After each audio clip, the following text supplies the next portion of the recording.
আপনি কি জানেন বাংলাদেশের বনভূমি কত দ্রুত উজাড় হয়ে যাচ্ছে? 1971 সালে বাংলাদেশের স্বাধীনতার সময় দেশের প্রায় 20% এলাকায় বনভূমি ছিল, কিন্তু বর্তমানে এই বনভূমি অনেক কমে এসেছে, যা বাংলাদেশ এবং এই দেশের মানুষের জন্য অনেক বড় হুমকি। বর্তমানে বাংলাদেশের বনভূমির পরিমাণ মাত্র 10 থেকে 12%, কিন্তু একটি দেশের পরিবেশগত ভারসাম্য রক্ষার জন্য কমপক্ষে 25% বনভূমি থাকার প্রয়োজন। এই বনভূমি উজাড় হওয়ার কারণে আমাদের দেশের বিভিন্ন ধরনের সমস্যার সম্মুখীন হতে হচ্ছে। জলবায়ু পরিবর্তন, বনভূমি কমে যাওয়ার ফলে কার্বন ডাই অক্সাইড শোষণ কমে যাচ্ছে, যা গ্লোবাল ওয়ার্মিং বাড়াচ্ছে। প্রাকৃতিক দুর্যোগ, বন্যপ্রাণীর আবাসস্থল ধ্বংস, তাপমাত্রা বৃদ্ধি, অতিবৃষ্টি। এর চাইতে বড় সমস্যা হচ্ছে আমরা কৃষি প্রধান দেশ এবং এই কৃষির উপরে অনেক বড় একটি প্রভাব পড়ছে।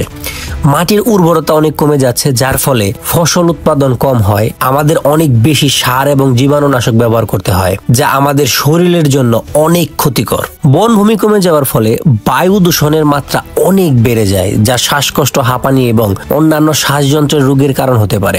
বনভূমি কমে যাওয়ার ফলে পানির উৎস দূষিত হতে পারে, যার ফলে কলেরা, টাইফয়েড এবং অন্যান্য জলবাহিত রোগের প্রাদুর্ভাব বাড়তে পারে। এটা একটা সার্কেল। আপনি প্রকৃতি থেকে একটা জিনিসকে উজাড় করে দেবেন, সেটার ভুক্তভোগী আপনাকে হতেই হবে। আপনি চাইলে আপনার চারপাশে গাছ লাগিয়ে এবং অন্যকে উৎসাহিত করে এই পরিবেশ সংরক্ষণ আন্দোলনে অংশ নিতে পারেন। এই ভিডিওটি শেয়ার করে আরো বেশি মানুষের মধ্যে সচেতনতা ছড়িয়ে দিন।